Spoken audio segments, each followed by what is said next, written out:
Good afternoon again. Now we will study today ESR, that is erythrocyte sedimentation rate.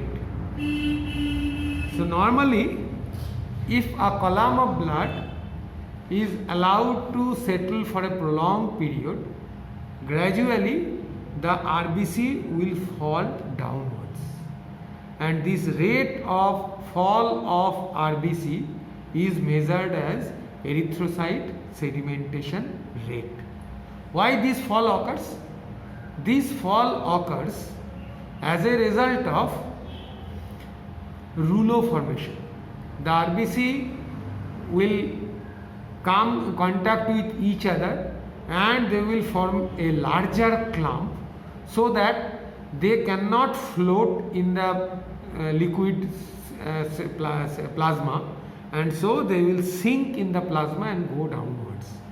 This rouleau formation again depends upon the viscosity of the blood, and of which the most important component is the amount of fibrinogen. More the amount of fibrinogen, more will be the rapid fall of erythrocyte sedimentation rate.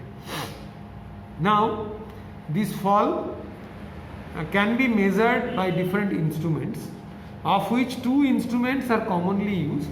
One is Westergren's method and another is Winthrop's method.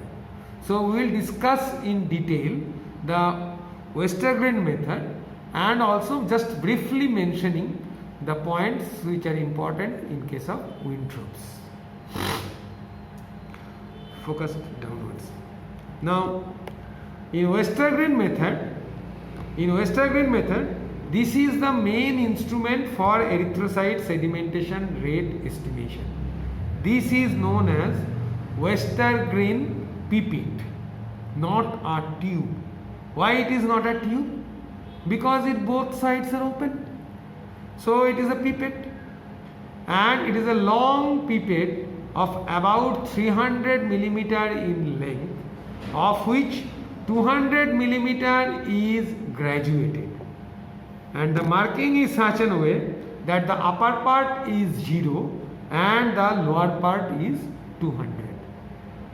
Okay. Now, blood that is used, we have already told you that the blood that is used, that should be an anticoagulated blood, and the anticoagulant that is used is 3.8% sodium citrate. 3.8% sodium citrate at the ratio of 1:4. 1 is anticoagulant and 4 is blood. So you take about 0.4 ml of sodium citrate and you add 1.6 ml of collected blood with it. Mix thoroughly. Now this blood sample is ready. Now you take that blood sample within this pipette with an instrument with a mechanical instrument without any mouth pipetting. You should not do mouth pipetting, because if the blood will enter in your mouth, then there can be also chance of contamination of different infections. So instrument can be used for aspiration of this thing. Now you aspirate, and you aspirate up to the level of the 200, up to the level of the 0, starting from 200 up to the level of the 0. Now you fix the instrument in a straight vertical manner in an ESR rack, and you keep it for 2 hours, and you will see how much amount of supernatant plasma is cleared here, and you take reading at 1 hour and also at 2 hours. Usually the 1 hour reading is most important. Suppose at the end of 1 hour you see the reading is 18. So you write that the ESR value is 18 millimeter in first hour. If you take a reading again in the second hour, then what you will do?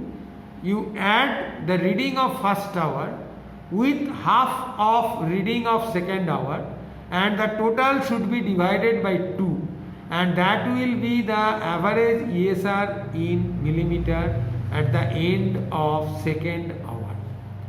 This you can also express. So ESR can be expressed millimeter in first hour or millimeter at the end of second hour. But millimeter in first hour is the most important. What are the phases of fall of ESR? It usually falls in 3 phases. First 15 minutes is the first 20 minutes is the preparatory phase with minimum fall. During this period there will be least fall of RBC. The second phase, the 20 to 40 minutes will be the stage of maximum fall, and the last 20 minutes, the 40 to 60 minutes is the stage of packing. So in these 3 stages you can divide it. So this is the Westergren method. Now another tube that can be used is Wintrob's method.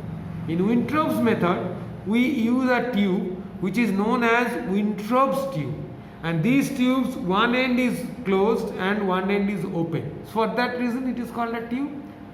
The problem is that Wintrob's tubes are smaller, so there will be more chance of error than that of the Westergren's method. But the advantage of Wintrob's tube is very difficult to fill and clean.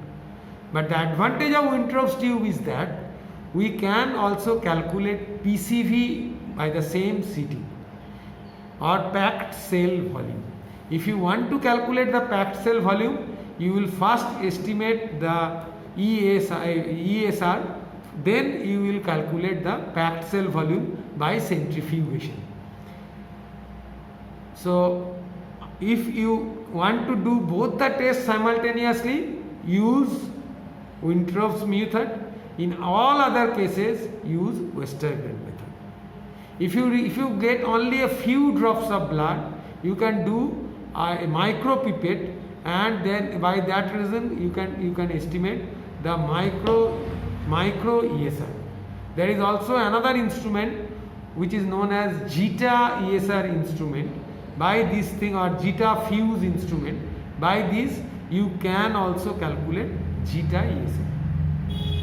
Now what is the normal value of ESR? ESR normal value, again it is slightly higher among females. The range is in Westergren's method about 10 to 20 millimeter in first hour, and slightly lower in males. It is about 5 to 15 millimeter in first hour. What are the conditions that will give rise to increase in the ESR?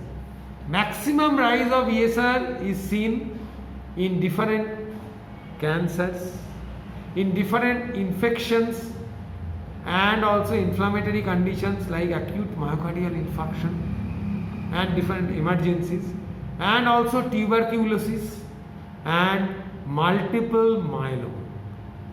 Whereas moderate rise of ESR is seen in almost all different types of infections and anemia.